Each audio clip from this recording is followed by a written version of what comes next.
ụmụafọ Naijiria dị narị abụọ n'ọnụọgụ ga-agụ akwụkwọ na ya mpaghara mahadum dị iche iche na Europe na atụmatụ European Union Flagship Educational Program Erasmus Mundus. Erasmus Mundus bụ ngalaba mmụta malitere n'afọ 1987 na-ele anya na mpaghara dị iche iche na Europe na a ga-agbasapụ ya tiekwuru obodo anya bụ Naijiria ka enwezi mmekọrịta n'ihe gbasatara agụmakwụkwọ ma kwalitekwa ohere maka ndị ụmụafọ Naijiria na-etolite etolite imejupụta ezi ebumnobi ha ka a mara oke na ọlụ dịrị ha itiekwu oke nke maka mmepe nke ala anya bụ Naijiria. Ekwu ya jide wetara anyị akụkọ.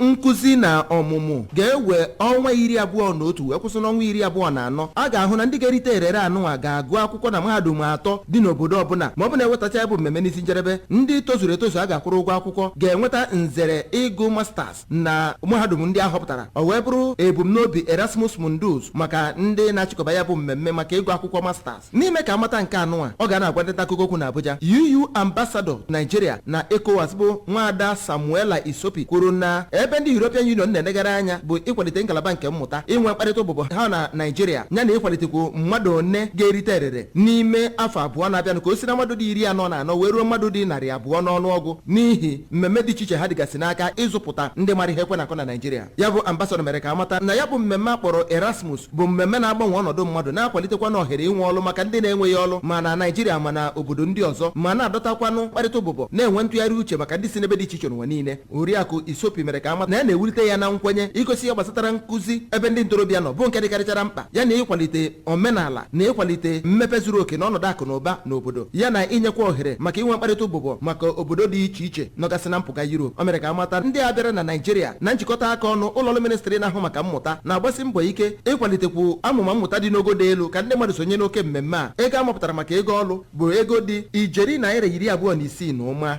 abụọ.